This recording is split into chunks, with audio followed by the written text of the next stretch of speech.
le langi. O le atua poto oe tua tasi. O le atua o whaamanuianga. Tutula iau o ali iti a kono ma taulanga. Nā oina mai lau e kalesia o fua iau whaamanuianga ma lo olofa iau tangata e kalesia i le nawa yasu. Whaftai le tua i lau fuai. Ia e whamanuia ai na iau o ia le tala le lei tuli manu e whao le neila lo langi lo mātutu. Silon whaftai le taulanga e tasi na e whaia i lunga sa tau. Mo i mātou le whanau o tangata ngasala. Whaftai le tua i lo whafonga ina o le mātou talo o no o Yesu. Amen.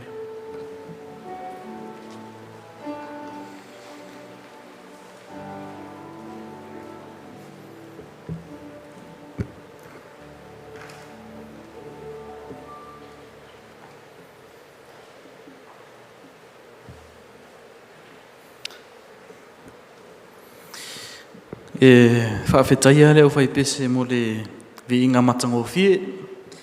Ai o te toe wholofa mwhaataro whaatu i le mamalu leo fia. Le ngatai lea te whaataro whaatu hei lātou mwhai ona whaatasi mai i lunga o upenga ta whailangi. Puno mai tau wao ai se iu taitaina tātou se talo. Lea li ie, whaatasi mai, au mātou whaalongolongo, po lea so whi au mo i mātou i le nea fiafi. Whaatumu i mātou. Amen.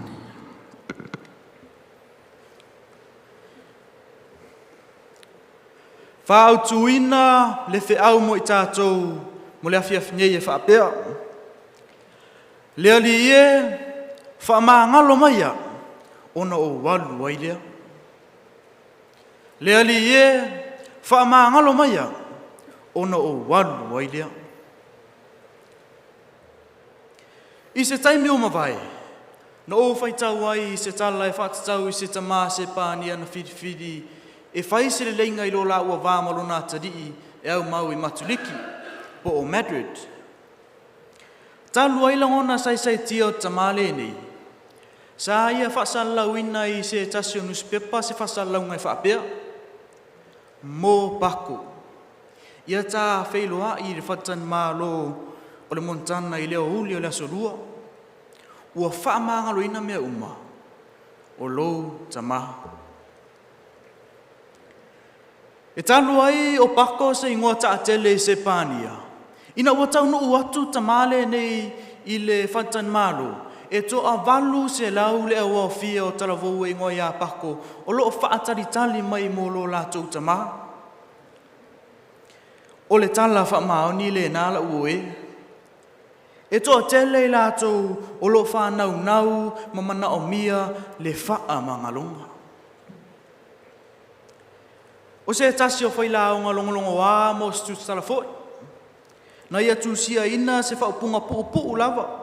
E whamatala au i ai le sa fia finga le atua mai tātou. Ina ia tātou longo na ina le wha mangalonga.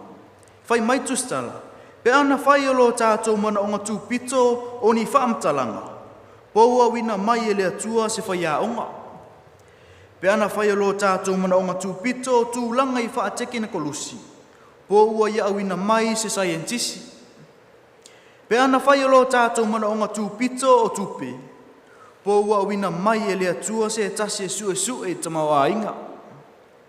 Pe ana whai alo tātou whaafita auli o le ola fia. Po ua wina mai e lea tua se tangata whai mea maarie. Ae pei ta i lea inga o lea tua ma lea utaravu. O lo tātou mana o ngā siri lava. O le wha mangalonga. O lea na awina mai e lea tua, le whaaola. I le tusi o Ioane, mta upo e walu, o lo to e whamtala ina i se tasi o tala e whatatau i se mea na tupu i se tasi asu. Ao Yesu i lunga o whastepo o le manumalu i Euselema.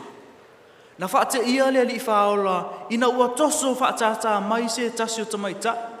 Ua maua o murirua o ia.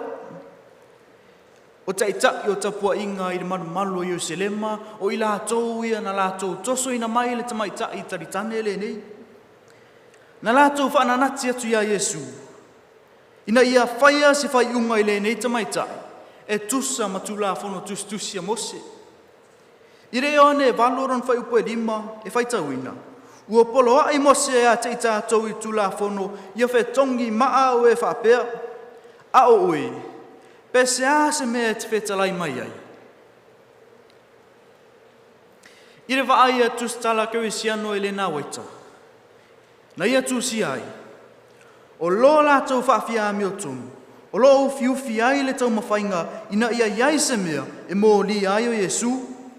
Na lātou whaonga ina le wanoa le ne e sa ili ai se mori anga mamafa e whaasala ina ai Iesu ma lo lātou manatu. E po lea lava le whai unga e na te whaia. Lātou te mauai lava se tua inga e mō li ai o ia. Pe a whai e le whaasala i whawhine e mō li e tulafono Mose. Pe a whai fōia na te whaia re whai unga e wha o leo ti tamaitai. E ma whaia na mō li o ia i le pūlenga Roma. Ua ia whaonga ina re mālo si ma le pūlenga o pūlenga re mālo e iai le mālo si anga e whai ai. O re whai taule nā mai le tusi o re whaana unaunga o tupulanga i lona i tūlau e wha se lau o na sfupu. O tangata sa iai i le asolea. Na tuli matai la lātou vaai ma lo lātou whaalongo. Po se a se upu le a pa u mai fofongor o Iesu. Ai pei tai i lo lātou mau whateli. E au no ma se upu wana o na ia pūnou ma mataloa o na tusi le onioni. E le ai ma se tasi na iloa ina po le a le mea lo ia tusia ina. Na mu fo linga rau tusi upu ma rau wharsai o. I le ita, ona e le ai ma se upu or whaolan whai atu iati i lātou, e ala i lātou whisili iai. Ina wa lātou toi whinau mai, na tū lai e su matali atu. O so tau e le ai sa nāngasala, i alua i tongi se maa te ia. I o ane le valu non whai upu e fitu. Ona toi pūnou le o le alii ma toi tusi leone. O le wheauna ia tūsia na mamafa le a whainai o e na lātou mōria mai a le whine. Na taitasi ai ma lātou sāwa vari esi. Ua whetarai atu Iesu i whawhine i le o ane le valoron whai upu e sfulu matasi. Fūnae o i whea ea i lātou na mōria oi. Ua le whaasala mai ea se tasi atu oi. Ua whai mai oia. Lea li i e le ai lava se tasi. Ona whetarai atu leo Iesu i ate ia. O te le whaasala fo i ate oi. Halu ia oi. Aua e te toe angasala. Amene. I le tala matango fiele nei. O loo mo moli ai. Le whai au. Le au mo i tātou. Ma le wha mo i tātou i le so. O loo manino lava. Ma tātou mori mauina. Le au wala na wha mangalo ina ai, ma toi wha whauina ai, le o langa o tamaitai muli lua le ne Iesu. E hala i upu nei o le ola. O te le wha asala fo i ate ui, alu ia ui, aua e te toe a ngasala.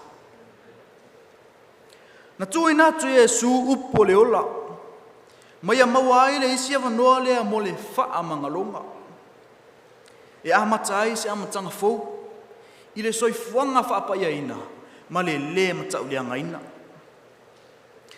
Pe ama natu i le isi itu, o le tala le nei, i awalanga whaonga ina Iesu, aua pūnou Iesu ma tusi i ona tamtama i dima, i le ele, i o ane ele valoron whai upe ono.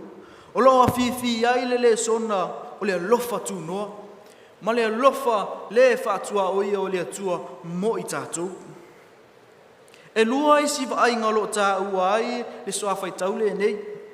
Lona tamtama i lima i le soto e tolu suma tasi i lunga o papa maa. Ma le pui o le whale i tani e lue lima ron whai pui lima. I papa maa na tūsia e le atua o na tūla fono o tūla fono i whaavavau. Ma le pui o le whale na tūsia e le atua o le whaafanonga o le tupu whaapaupau o pere sara. O le mea lea, Tātou te mautinoa ai, na tū sia e lea tua I papamaa o me tū mau e whaavavau. Ma le mawhai o na sui e se isi. O na tātou whesili I fōlea, o a upu na tū sia Iesu I lunga o leonione.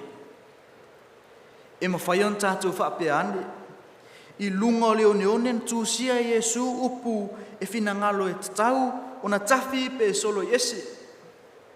Awa so se mea lava e tusi lunga le ele, o le matangi, o le timu, ma le taimi. E tafi na ese mea ia e whaavavau. O le ngai o inga Iesu, tusi le ele I lona tamtama I lima. Na ia whailoa ai ia I lātou na mōdia mai le whawhine le nei. O le whaamanga longa, whaafowina, ma le isia wanoa e toe a mata I se amatanga fou. E mawhai foi o na lātou maua. Na o whaalongo I se tala e whaatatau I se whaiwhi au. A o tala vau. Na ia whaatau no uina ai se angasala. Mana ia manatu o se angasala matua I matu ia. Mana ia ole atua I le atua mo lona whaamanga longa. Na veo se avenga mamafa ia te ia I lona o langa atua. Na ia le mauti noa pe ua whaamanga loina atua to o ia I le atua. I se tasi osu. Na ia whaalongo ai I se tala e whaatatau I se tina matua I mahasani o na waaia whaaringa. Na ia whaalongo I le taimi o nei whaaringa. E nā te tala noa ai ma le atua. O se taimi umi na mawai, whatoa mawhai e whaiwhi aule nei o na mafuta ma le tina matua lea.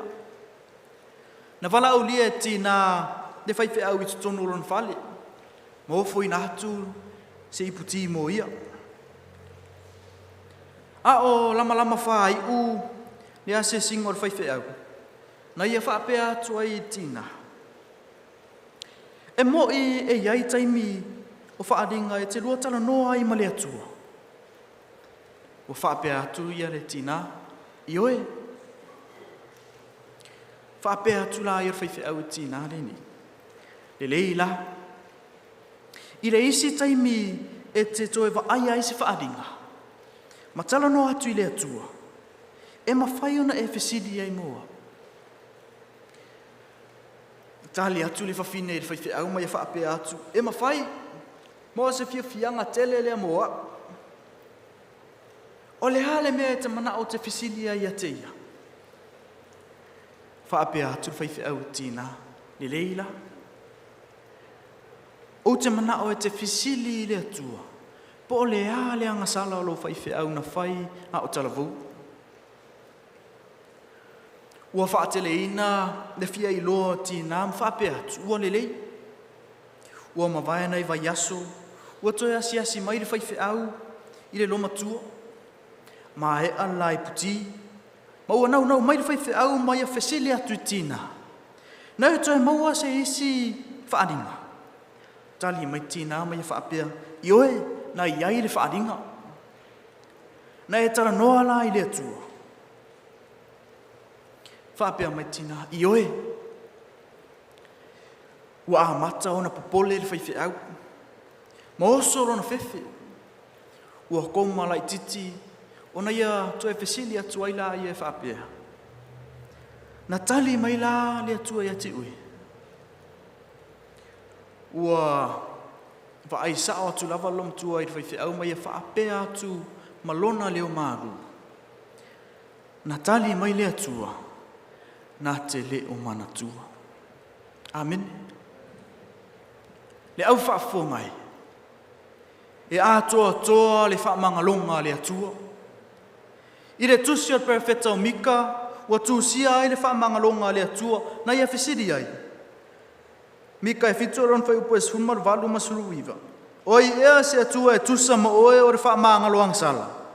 Ma ua le manatua soli tu la fono e o tutoe o lon tofi. Na te le whaamoe pea e lon tosa, aua e fia o ia I le alofa. E toi alofa mai o ia ia te I tātou. E whaato I lalo ina e ia tātou amia le tonu. e te lafo fo i ala to ang sala uma i mea lo loto le sami. Amen. O te fia e whailo atu ia te outou leo fia. O le Yesu lava le tasi. O le na whao ina atu le lofa i le whaife au ma le whawhine taritani. O lo a apa atu ia te outou i le awhiawhinei ma ia whaape atu. O te le whaasala fo ia te ui. Halu ia ui. Aua e titoe anga sala. O le whaamangalonga le nā le atua. O lo awanoa mō oe maa ui le taimi lava le nei. O le aso nei o lo au mai ai mo i tātou umara wala au lia whapitoa mai lo tātou adi. E ala mai upu nei. I sei e mua lon whai upu e sifun maravad. O lo whapea mai i ova. O mai ia. I nā tātou whiriwhiri ia. E ui lava ina ofumu. Ina pei o ofumu mua o toang sala. E sisina ia e peo le kiona. E ui lava ina mu ia e peo le ie ula. E avea e pei o fulfulu o mamoe. Amen. O le hale tūlanga na o iai tamaitai i le tala. Pena ia toe fo'i atu i lona o lang tuai, ma toe whai le angsala. O le a se ia u whaaso atu i le ainga o le atua, le whamtalanga a Elena Waita e whaatatau i tamaitai taritane le nei. Na sala mō le tamaitai le nei, ma avea o ia o se tasi o ma mai a Yesu. Na ia toe tutongi atu le alofa ma le whaamangalonga a Yesu. E ala lea, i le tuina atu ato o ia, ma le alofa. Ato ai malana tapua inga. Muli ane, ao ia tu ai ma le whaanoa noa tele i lalo le sātau. Ma ia muli mauina langona ti ngā i fofonga o lona whaola. Ma whaalongo ina lona tangi o nao ti ngā. Na toe tui ai lona loto i langona o le mawhatia. Au wasa ia mautino ina, o le taulanga lea, e mō angsala. Ona e talu ai o ia o stangata no o i le loloto o le angsala. Leo mafua ai o no o le tinga i le alo le atua. E matua ma mafa lava. Na ia longona o manu anu o ke riso e mō ia. O le toto na tafe mai i ona manua e mole solo i ese ina o le tusi lima o ana angsala. O le leo o le mawhatia na pa mai o na whafonga na mafua o na olona sori tu la fonu. Na mawhatia lo na loto ato ai ma le whaanoa noa o na olona o langatuai. Na ia langona ai o le soifua o fuina atu ma le tongiola e au mai ai le mea lofa o le ola. Na whaatawina ai mō ia se tau. Na whaatawina mō ia i se tau e le mawhai o na whaitawina. Ua tātou moni mawina ina ua uma le whaamangalonga. Na wa aia le suinga ato toa i le o langa ma le soifuanga o le neita maitai.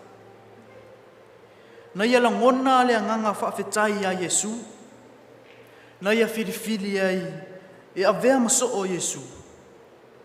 Ma whaamaoni i lala ua mawhtanga. Ai, e tasi lava le isi mea tā wale nei e le te tau ona misia i la tātou vai. Na ia muli a Yesu se ia ho lava i le sātau. Hau whaafitia e le toa tele o tangata Yesu. Na ia loto tele ma moli mau atu e hala i lona whaatua tua. O le tina lea, ina ua ia mawaina le whaamangalonga. Na avea lea ma mafuanga, na muli whaamaoni ai i rea di. E lei toi ola i leo langa tuai sa ia ola iai. Ai na ia whiriwhili e ofo ina atu lona ola atua. Mō le atua. Na ia whiriwhili e alu ese mai ia mea. Malafua i atu uma mea nei i le atua. Ai sa vali i le ala mamā ma le ami o tonu. Pea o ina tātou langona le whaamangalonga. O na tātou whiriwhili ai lea. E le afuai mea umalava, mō le atua.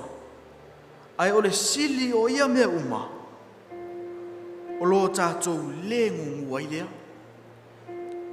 E whaapei o le neita maitai. O le a e tuua ai mea uma. Ai tātou usi tai, maumuli muli a Yesu. Ma tātou whaapea whaatasi atu. Leali ie. O le a o walu fo ia. Leali ie. O le a o walu fo ia. Amen.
tuae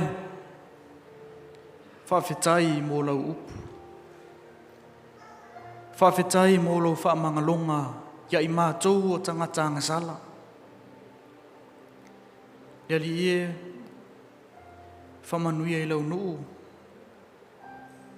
Hao mātou toi fo i atu i o mātou a inga le atua. Whamanuia mai ono o Yesu. Amen.